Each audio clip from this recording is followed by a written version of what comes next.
So I went to Target today. This is Sunday, October 2nd. And of course, they're supposed to be putting out their exclusives and that. Most of mine have shipped, but it's fun to go into the store and see what's there. Sometimes with the TVC stuff, you end up picking up an extra carded figure just in case Target decides to attach a big old sticker or doesn't ship it very well.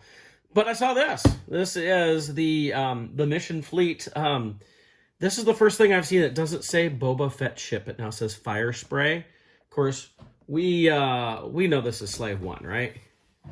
And I've been enjoying the Mission Fleet, even though I have like every iteration of Slave 1 that's been done in the 3 3/4 inch, where they call DVZ or whatever. But I was like, what the heck? I'll pick it up. I keep picking these up. It'll be fun to check out.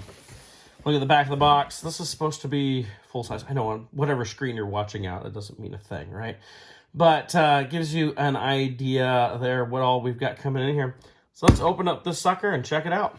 So inside we, of course, have our plastic-free packaging with our little paper baggie of stuff. We can see the main pieces. Okay, Firespray. I'm going to call it Slave 1 a lot. That's why I'm sure most of you out there watching will. We have the bottom piece. We have the wings, I guess we call them.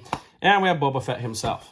So here we are with the spaceship formerly known as Slave 1. That comes with our Boba Fett figure. You can see him here. It looks pretty good. This is, of course, a Book of Boba Fett version here. No extra paint details on the backpack. This is supposed to be kind of the kid line. I gotta admit, the more I bought of this Mission Fleet, the more I have liked it. Probably more than just about any one of the other little kiddie lines I've done over the years. Especially because we've had a big breadth of vehicles, which has been fun. I know the Galactic Heroes were lots of fun. I just never got into those at the time. So we can open up our cockpit. You can see inside this actually does rotate, and it does rotate as you turn it. So we can stick Boba in here. Take his gun off here. See if he fits in backpack at all. Oh, I guess he'd go this way here. That doesn't make any sense. He'd go this way. Okay. So, oops, knocked the gun off. You see I put him in there, and I put it up, and then he's kind of up there. There we go. So, that is working. I can't see if it locks. Did knock a gun off there. I'll put the gun back on. Let's see, do we have anything? Oh, yeah, we have a lowering ramp, or cargo hold, I guess, here. Unlike the TVC, we don't have like a prison pod or whatever in there. No ramp that extends out here, nor do we have like an interior play area. Paint on the bottom is pretty good. I would like to point out these right here are actually the top piece, how it snaps in. So it's one of those things like once you snap it in, you're probably not going to snap it back out. Now, this is pretty small. I'm going to have to grab another Slave 1 to compare it here. It's definitely smaller than you'd want for your action figures, especially for 3 3/4.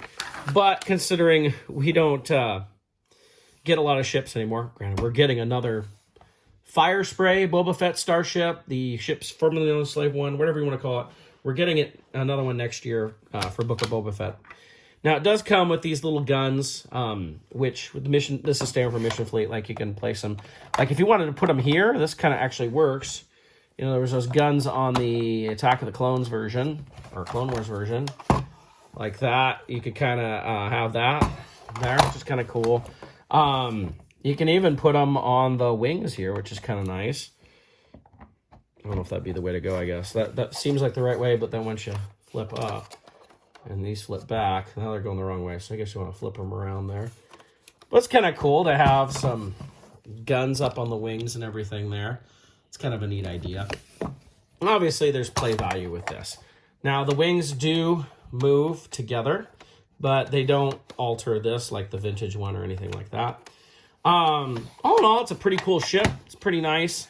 I would say it would be a great little display piece for, say, if you want to put it in the background of a diorama or something, because you don't need to have as big, that sort of thing. I use that for a lot of small things in my dioramas sometimes, especially the smaller Slave 1s that came out in like 2012.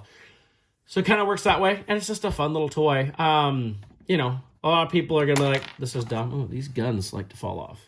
I wonder if, let's see, can you, oh, I just have the one that's popping off. Oh. No, it's not the same type of thing as like those other guns. So mine just doesn't want to stay on very long.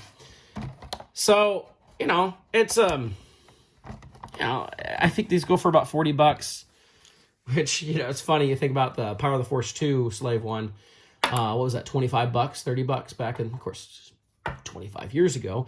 But, you know, it still seems kind of expensive, but there's plenty of detail on it. You can see there's got good paint detail. It's not perfect. You know, it's not going to be TVC detail, what we've had on the last couple on that, but it's still pretty good. Like I said, it would look good. Like, say you wanted to create a garage underneath your Jabba's palace, you can put this back in there or something like that.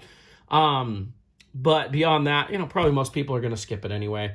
But hey, you know, if you see this, now you know if it's worth buying. No interior play area with our Boba Fett figure here. So this is the spaceship formerly known as Slave One, now Firespray, which I like Firespray better than Boba Fett ship, because it's supposed to be the Firespray class, is what we've been told in the past. So, and it looks a lot better than Boba Fett's starship. So there we go. Firespray, Slave One. Since I know people like to do these comparisons, so this is the TVC version that just came out, was it a couple years ago now? And this is the new one here. So you can see how much bigger that is. It's, it dwarfs it. This thing is tiny compared to that, but I mean, it's not supposed to be even the same scale. So just to give you an idea of how that works.